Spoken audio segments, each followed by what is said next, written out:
औज़ुबिल्लाहि मिनश्शैतानिर्रजीम बिस्मिल्लाहिर्रहमानिर्रहीम। अस्सलामु अलैकुम वरहमतुल्लाहि वबरकातुहू। अज़ीज़ नाज़रीन, आप तमामों का खैर मक़दम है हमारे शो में जिसका नाम है तिब्बे मासूमीन अलैहिमुस्सलाम। अज़ीज़ नाज़रीन, आज माह रमज़ान मुबारक का 28वां रोज़ा यानी माह रमज़ान मुबारक का 28वां एपिसोड लेकर आपकी खिदमत में हाजिर हुए हैं। दुआ है परवरदिगार आलम से कि खुदावंद आलम हमारे लिए इस मेहनतों की तमाम बरकतों और तमाम रहमतों का हमसे दुनिया की तमाम बरकतें, तमाम रहमतें, रूहानी तमाम बरकतें, तमाम रहमतें, जिस्मानी तमाम बरकतें और तमाम रहमतों को कम न होने दे। अज़ीज़ान गिरामी, 2 दिन मुसलसल और इसके बाद ये माह ख़त्म हो जाएगा और दुआओं के सिलसिले शुरू हो जाएंगे। मुसलसल दुआएं मांगने वाले लोग दुआ मांगते नज़र आएंगे। आज हम भी अपने हाथों को यही उठाकर दुआ मांगते हैं कि खुदावंदा हमारी इस दुआ को कबूल फरमा कि इस माह की रहमतें और माह की बरकतों को हम पर इनायत करता रहे और हर आने वाले माह में यानी हर आने वाले महीनों में इनायत करता रहे।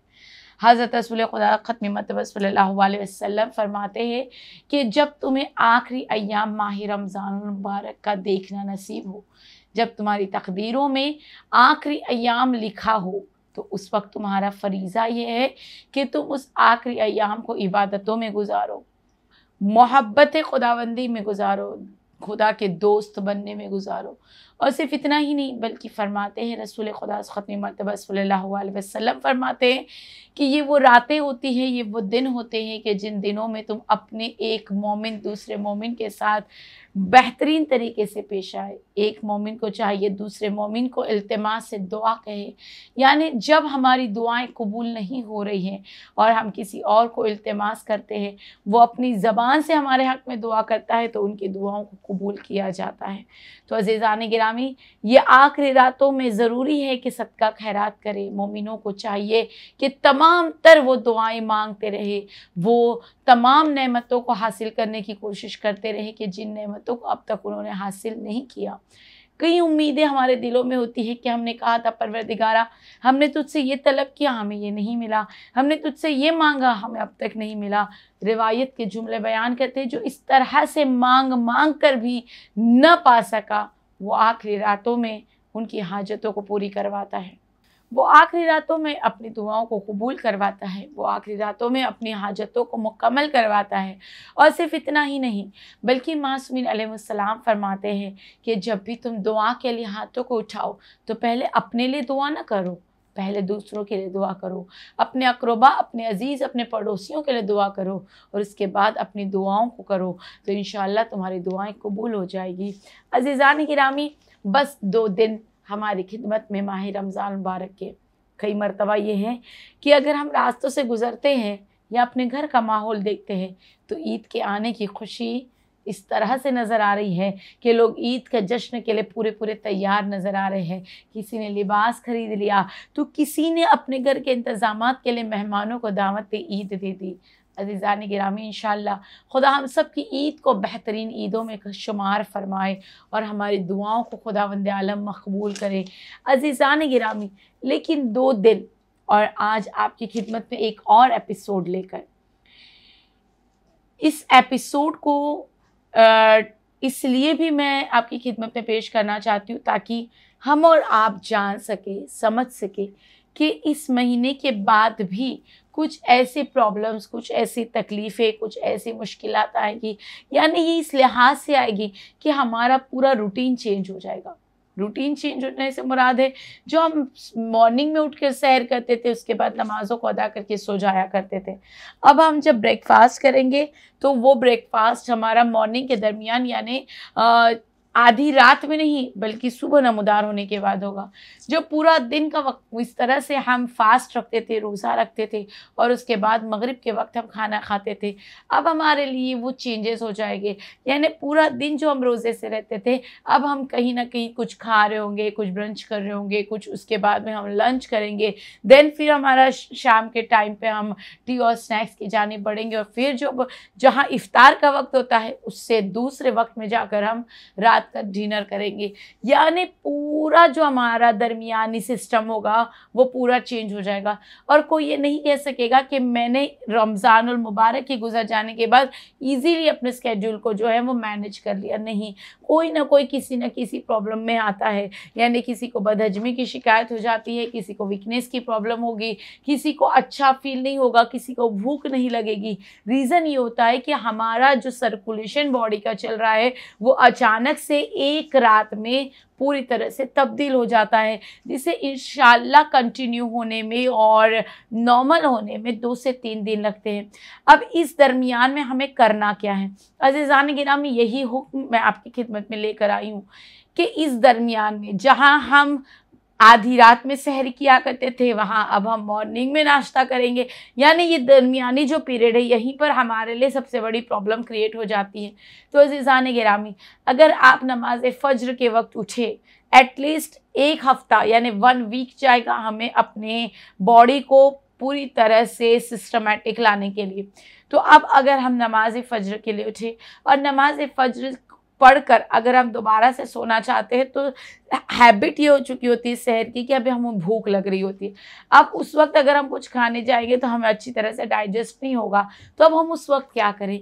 अज़ीज़ान गिरामी, आपके लिए बेहतरीन जो चीज़ है कि अगर हमें बहुत ज़्यादा उस वक्त भूख लग रही है तो हम पहले कोशिश करें 2 गिलास पानी पी लें। 2 गिलास पानी पीने के 5 मिनट के बाद भी अगर हमें भूख का एहसास हो रहा है तो हम उस वक्त फ्रूट को खाएं। उस वक्त आप कोई हैवी डिशेस खाना ना पसंद करें, उस वक्त आप फ्रूट्स खाना पसंद करें और उस फ्रूट में अगर कोशिश करें कि आप अनार को खाएं। रसूल खुदा खत्म मतबा सल्लल्लाहु अलैहि वसल्लम फरमाते कि अनार खुदावंद आलम की अता करदा वो नेमतों में से है कि जिस नेमत को खुदा ने अनार के अंदर उतारा है। खुदा ने इस अनार के अंदर पानी का लेवल, खाने का लेवल, भूख का लेवल और विटामिन का लेवल भी नॉर्मल रखा है। यानी अनार हमारे लिए बहुत ज़्यादा फ़ायदेमंद करता है। कुरान मजीद में खुदावंद आलम सूरह रहमान में अनार का तज़किरा करता है और बताता है कि अनार के फ़ायदे क्या हैं। तो अज़ीज़ान गिरामी, हमारे लिए ज़रूरी है कि उस वक्त हम अनार खाएं। अब उसके बाद जब हमारे लिए वो वक्त हो जाता है कि हम सोकर उठ गए, अब उसके बाद जब हम जो भी ब्रेकफास्ट करना चाहते हैं वो ब्रेकफास्ट को भी आप हैवी ब्रेकफास्ट ना करें। एटलीस्ट 2-3 दिन आप लाइट ब्रेकफास्ट करें। यानी लाइट ब्रेकफास्ट भी ऐसा हो जिसमें आप इस तरह से ब्रेकफास्ट करें जिसमें आप ओट्स को ले सकते हैं, आप उस तरह से चाय टोस्ट खा सकते हैं, या आप जो भी ब्रेकफास्ट करना चाहें, लेकिन हैवी ब्रेकफास्ट ना करें। और उसके बाद आप फिर से कुछ देर का वक्फा ले लें और उसके बाद जब आपको भूख लगे ज़ोहर से पहले, तो उस वक्त आपको सैलेड खाना प्रेफर करें। और अगर हम सैलेड खा लें और उसके बाद हाफ एन आवर 1 घंटा हम निकाल लें, हमारी भूख कम हो जाएगी। उसके बाद जब हम लंच करें तो कोशिश करें लंच में वेजिटेबल्स का इस्तेमाल करें, क्योंकि मुसलसल अब हमने नॉन वेजिटेरियन इतना ज़्यादा खाया होता है कि हमारा पूरा बॉडी सिस्टम जो होता है वो उस तरह से डाइजेस्ट होने में और उसको टाइम लग रहा होता है। लेकिन अब जब हमारा 8 घंटे का फास्टिंग पीरियड लॉस हो चुका है, उसकी वजह से अब हम 2-2 घंटे में खा रहे हैं, उसकी वजह से खाना डाइजेस्ट होने में तकलीफ़ होती है और यहाँ पर बहुत ज़्यादा प्रॉब्लम शुरू हो जाती है। तो आप यहाँ पर आप ग्रीन वेजिटेबल्स का इस्तेमाल करें और उसके बाद में आप थोड़ी देर का फिर वक्फा ले लें। शाम के टाइम पे आप या ग्रीन टी ले सकते हैं या कॉफ़ी ले सकते हैं या टी ले सकते हैं। और उसके बाद में जब आप लंच रात का डिनर करें तो आप कोशिश करें कि रात के डिनर में भी आप नॉर्मल डिनर करें, यानी खिचड़ीज एंड ऑल। और अगर हम इस तरह से अपना बॉडी का रूटीन जो है 2 से 3 दिन तक अगर हम रखेंगे तो इंशाल्लाह हम नॉर्मल हो जाएंगे। लेकिन अब प्रॉब्लम यहाँ पर ये आती है कि माह रमज़ान मुबारक तो बेहतरीन स्नैक्स खा खा के, बेहतरीन अच्छे अच्छे खाने खा खा के हमने गुजारे। अब ईद के बाद दावतें शुरू हो जाती हैं। ईद में रिश्तेदारों की वहाँ दावतें होती है, कोई यहाँ पर बुलाता है, कोई वहाँ पर बुलाता है। बहुत बेहतरीन है। रसूल खुदा खत्म मतबा सल्लल्लाहु अलैहि वसल्लम फरमाते हैं कि एक मोमिन को चाहिए कि दूसरे मोमिन के घरों पर ईद के रोज़ दावतों पर ज़रूर जाया करे। यानी इससे तुम्हारी मोहब्बतों में इजाफ़ा होता है और मोहब्बतें बढ़ती चली जाती है। लेकिन अज़ीज़ान गिरामी, गिरामी, अब जहाँ पर भी दावतों पर अब हम जा रहे हैं तो हमारी रूटीन कैसी होगी, वो आपको अपनी रूटीन को मेंटेन करना होगा। कोशिश करें कि अपनी रूटीन को फॉलो करते रहे, रूटीन को मेंटेन करते रहे और ज़्यादा से ज़्यादा फ्रूट्स का इस्तेमाल करें। जो फ्रूट्स अज़ीज़ान गिरामी, अगर आप अभी देखें तो हमारा जो वो टेम्परेचर हो रहा है, जो हमारा वेदर हो रहा है वो 40 डिग्री हो रहा है, यानी इतनी ज़्यादा गर्मी है। और इस गर्मी के अंदर हम ये सोचना भी हमारे लिए बहुत ज़्यादा मुश्किल हो रहा है कि हम बाहर कैसे निकलें। विदाउट एसी हम घर में नहीं रह पा रहे। तो अज़ीज़ान गिरामी, सबसे बड़ी चीज़ ये है कि अगर आप जितना ज़्यादा से ज़्यादा फ्रूट्स खाना प्रेफर करेंगे, वाटरमेलन है, अनार है, पम्पकिन है, या फिर मस्क मेलन है, एप्पल है, अगर आप ऐसे फ्रूट्स के पास में ज़्यादा से ज़्यादा तवज्जो देंगे, बनाना एटलीस्ट आपने अपनी हैबिट में, डेली लाइफ के अपनी हैबिट में रखना है बनाना। और अगर कोई बनाना खाने वाला हो जाता है, वो अपनी तमाम कमज़ोरियों को भी दूर करता है और उसकी मसल्स जो होती है वो बहुत स्ट्रॉन्ग होती चली जाती है और उसके अंदर इम्यून सिस्टम इतना ज़्यादा स्ट्रॉन्ग हो जाता है कि वो किसी भी बीमारी को लड़ सकता है, यानी बीमारी में आकर बिस्तर के हवाले नहीं होता। यानी बनाने की हैबिट अपने न्यू बॉर्न बेबी, यानी छोटे से बच्चे जो 2-3 महीने के, उनको भी बनाना स्मैश करके, यानी रूम टेम्परेचर पर बनाना हो और उस बनाने को स्मैश करके आप अपने बच्चे को बनाना खिलाने की हैबिट डालें। जितना बच्चा बनाना अच्छी तरह से खाना शुरू करेगा, बच्चे के मसल्स भी स्ट्रॉन्ग होंगे, इम्यून सिस्टम भी स्ट्रॉन्ग होगा और वो अपनी बीमारियों से लड़ सकता है।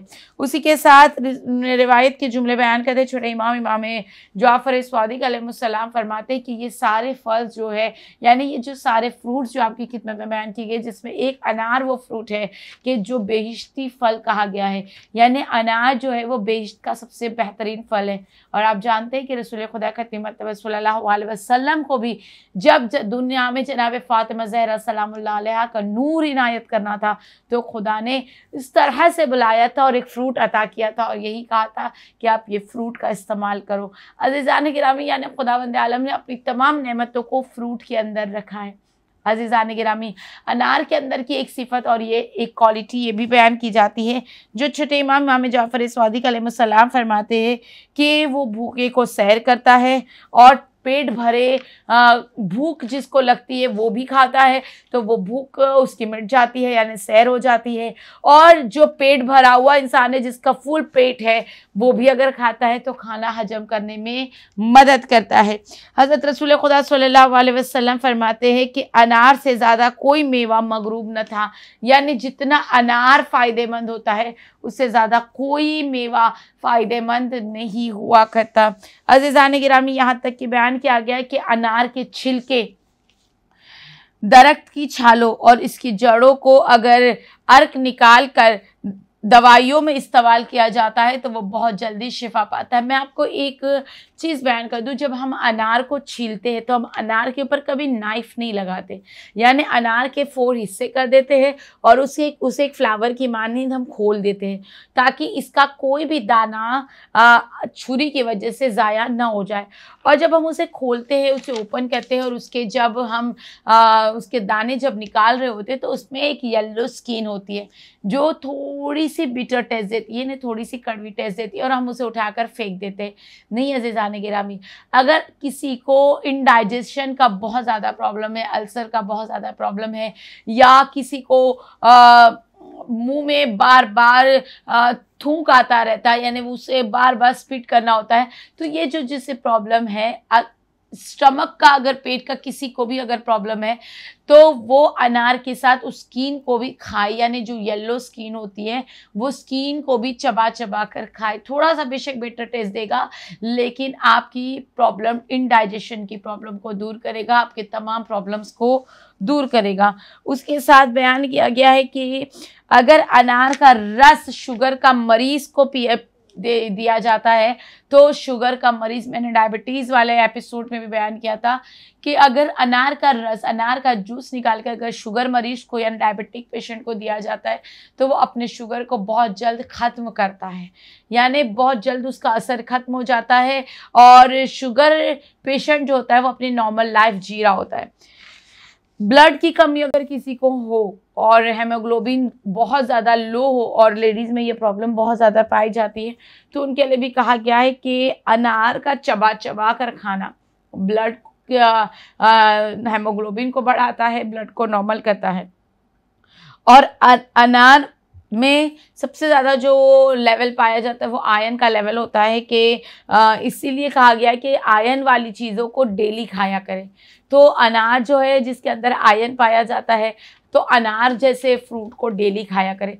बेशक ये सीजनल फ्रूट है, लेकिन ये इसका सीजन बहुत ज़्यादा दिनों तक रहता है, ताकि हमारे पास अगर मौका है तो हम इसे इस्तेमाल में ज़रूर लें, इसे खाएं ज़रूर। और ये कोशिश करें अज़ीज़ान गिरामी कि हम अपनी तमाम तरह से अपनी सेहत की हिफाजत करें, अपनी सेहत का ध्यान रखें। और बहुत ज़्यादातर हम चूँकि यहाँ पर अभी इतनी ज़्यादा गर्मी हो रही है और इतनी ज़्यादा डिहाइड्रेट जो बॉडी होती है उसको नॉर्मल रखने के लिए, अपने रूम टेम्परेचर पर रखने के लिए, नॉर्मल रखने के लिए पानी का इस्तेमाल ज़्यादा से ज़्यादा करें। तो अज़ीज़ान गिरामी, आज का एपिसोड आपकी खिदमत में पेश किया गया। इंशाल्लाह कल एक नया एपिसोड लेकर आपकी खिदमत में हाजिर होंगे। आज आखिरी रात आएगी 29 ऑफ माह रमज़ान की। कोशिश करिएगा इस रात में आप तमाम तरह से अच्छे अमाल को अंजाम दें, और कोशिश करेगा अपनी दुआओं को मांगने की, और कोशिश करेगा अपने मोमिन भाइयों के दिलों को खुश करने की इंशाअल्लाह। और हमें भी अपनी दुआओं में ज़रूर याद रखिएगा। अली टीवी आपकी खिदमत में कई बेहतरीन प्रोग्राम्स, कई बेहतरीन शोज़ और तफसीर कुरान लेकर आया है। लिहाजा आप अज़ीज़ान गिरामी से यही दुआ है कि आप अगर अली टीवी के साथ कोई ताउन करना चाहते हैं तो हमारे पास सहम इमाम मौजूद है। आप अली टीवी के साथ ताउन कर सकते हैं, और ऐसे बेहतरीन प्रोग्राम्स को माह रमज़ान मुबारक तक का इंतज़ार न करते हुए हर महीनों में इस प्रोग्राम्स को आप बेहतरीन तरीके से ऐसे नए नए शोज़ लेकर आपकी खिदमत में इंशाअल्लाह हम हाजिर होते रहेंगे। लेकिन हमें आपकी ताउन की बहुत ज़्यादा ज़रूरत है, तो आप मदद करिएगा अली टीवी को, और हमें भी अपनी दुआओं में ज़रूर याद रखिएगा। वस्सलाम वालेकुम वरहमतुल्लाहि वबरकातुहू।